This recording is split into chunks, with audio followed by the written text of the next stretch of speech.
Welcome to the Esthetician Coach Podcast, where passion meets strategy. I'm your host and esthetician coach, Amber Boone. Each week, we're talking strategy, solutions, and mindset to build and attract your best life and career yet. Welcome to the Esthetician Coach Podcast. How is your retail game? Is it strong? Are you selling skincare to all of your clients? If not, I'm going to share 3 tips to help you sell more in and out of the treatment room. Number 1, stop overthinking it. The number 1 hurdle I see all the time is judging your client's wallet. And it's really not our business to determine what someone wants to spend their money on, whether it's skincare or a new car. It's not our business. So the faster you can take yourself out of that equation and not be concerned with their finances, the better off you're going to be. And also the more successful you're going to be. So take the focus off the amount of money that you think is appropriate for your client to spend with you and put that focus on what your client's skin's needs are. What products and treatments do you have that will help their skincare concerns and needs that they're coming to you for? It's inevitable. Your clients are going to talk to you about their finances, and they may tell you the hardships in life. We are, after all, their part-time therapist, right? What they say in this treatment room stays in the treatment room. But I say I can't afford things all the time. Is that true? Sometimes yes, but sometimes it's just because I don't see the value in what you're trying to sell me. I haven't been educated enough as to why it will solve my problem or why it's going to make my life better. I just don't see that. So my default response, and it's more than likely your client's default response, is, oh, well, I can't afford it, or that's too much. But if you take the time to show me value as to why I need to be able to afford it and educate me on how it's going to solve my problem or make my life better, guess what? I'm going to figure it out and put it in my budget. I don't want someone else judging what I can and can't afford. I don't want you telling me that I can't afford that skincare cream or that skincare treatment. I will let you know that. Your job is to give me all of the options and to tell me the best options for me. What's going to solve my issue or concern? What's going to help me? So instead of trying to balance their budget and figure out their finances, figure out what they need for their skin and help them with their skincare concerns. I see it all the time. So do not let fear hold you back from selling a service or a product that's really going to benefit your client and help them, that you know they're going to get amazing results from if they're using this particular skincare or they purchase this treatment. If you're not telling them what they need, someone else is going to, and someone else is going to get that sale and earn their trust. Number 2, build relationships. And you probably know this one. Clients buy from people they trust, and you will be more successful if you are building relationships within your business with your clients. They will trust you, they will buy from you, and they will be loyal to you.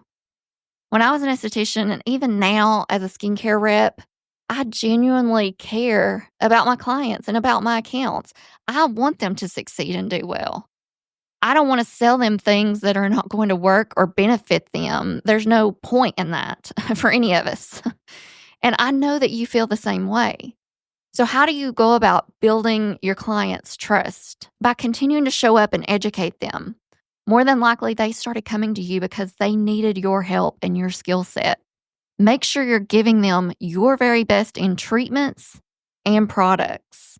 Also, follow up with them. Check on their progress between appointments. Don't just sell them something or treat them and just leave them hanging. Follow up. See how they're doing. See how their skincare is working out for them. Make sure you're logging their notes, logging your notes each of their visits, so that you know exactly where you left off, what treatment you performed and that they received, and what products they purchased from you, so that you can follow up and you can have those conversations and you can make those connections and earn that trust. And it's a friendship at the end of the day. I really enjoyed working with almost all my clients. You have those one or two that, is hit or miss. But most of them you do genuinely and deeply care about and want them to do well and want to help them. So, go that extra mile and follow up, check their progress in between, and make sure you're logging those notes to track and keep track of that. I'm going to tell you guys a story. I had a client when I was still an esthetician that came in. She came to see me for the first time. We did a facial, of course. I listened to her concerns. I evaluated her skin, and I ended up recommending her one of the most expensive products that we carried at the time, and it was over $300. Was I doing it to get a sale? No. I wanted her to come back. That's why I was selling her the good stuff, because I knew it would target her concerns and give her those results that she wanted and that she'd be happy with and want to come back to me. And she did push back on the price initially, but I just had to reassure her that I know what I'm talking about. This is worth every penny, and it's going to get her the desired results if she's faithful in using it and continuing on her skincare plan that I created for her. I also would handwrite instructions. I think this is important with every product that I sell to my clients and in the order that they needed to be applied. So they would know exactly how to use them when they got home and they wouldn't feel confused, and not use it because they didn't know where to use it in their regimen. So it was important for me to find out what she was already using and fill those gaps or replace products in her regimen that maybe weren't getting her the best results. So fast forward to her next facial, I was a little nervous and excited to see what she thought. She came in so excited. She said, "You know how I know it worked?" And I said, "How?" She said, "FaceTime." And I was like, "What do you mean?" She said, "Once I started using it, my sister, who she FaceTimes on a regular basis, and her mom both asked within a few weeks what she was doing and told her that her skin had never looked better. And she could also visibly see the difference. So she said, "I'll do whatever you recommend and buy whatever you tell me to purchase." She became a regular, not because I skimped on my recommendations or I was trying to find her the cheapest product that I could give her, the cheapest treatment. It was because I was honest with her, and my goal was to deliver the results that she wanted, that she deserved. It worked out. So I'm telling you that story because you want to choose the products, choose the treatments that are going to deliver the results, because that's where you're going to earn the trust, and that's where your clients, the right clients, will come back to you and keep coming back. Third tip, skincare is not optional. We got to change the narrative, guys. If you want clients to take skincare seriously, it begins with you. If you don't take it and make it an essential part of their routine, neither will they. Think about this. When you're building out their treatment plan of facials, microneedling, or lasers, include that skincare in with those treatments. Skincare should always, always, always be included. When I would sell someone a package of lasers or microneedling sessions, I didn't treat skincare as optional because I knew they would get the best and most optimal results with that. So it was always included in my packages. That was just included in their price. And I recommend doing that to everybody. Include the skincare in your treatment package price. And if you don't have packages created like that, create them, have them preset. This is going to make it easy for you and for your clients to get everything that they need in that bundle. Some great ways to start incorporating this in your practice or spa. Start with before and afters of clients that have completed their series of treatments with their skincare. When you show visible improvement of a result that your new client wants, this solidifies the deal in their mind. You're taking them on a journey of what they too can achieve with your guidance and expertise. It wins them over 99% of the time. So start that before and after book. So that's my 3 tips this week, guys. Take them to heart. Start putting them into practice today. Number 1, stop overthinking it. Don't judge their pocketbooks.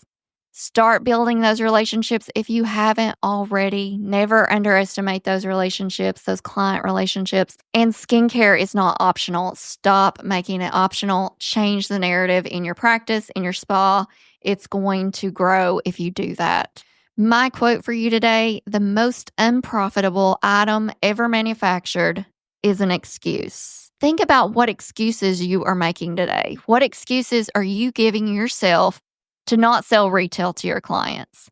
What excuses are you using to stay stuck in your same routine, your same patterns that are not moving you or your business forward? Take the time to write down what action steps you're taking this week, today, to move the needle in your business, in your life. Growth doesn't happen by chance. It happens by hard work and doing something every day to get you closer to your goals. You have to take action. What are your retail sales goals? Have you listed them out? Put a dollar amount on what you want to sell every day, every week, every month. Then you're going to track your sales. I hope that I have motivated you a little bit today to stop making excuses, to change the narrative in your business, and to stop overthinking it and just do what you do best, which is educate your clients and give them the absolute best results and best treatment. And take that amount, that money part out of the equation and just offer up your best each and every day to your clients, which I know you're already doing. But I just wanted to give you some encouragement and help you with those retail sales. Send me a message if I can help you in any way. I'm an esthetician coach with an A on Instagram, so look me up. Let me know how you are doing this week with your retail sales, and I will see you same time here next week.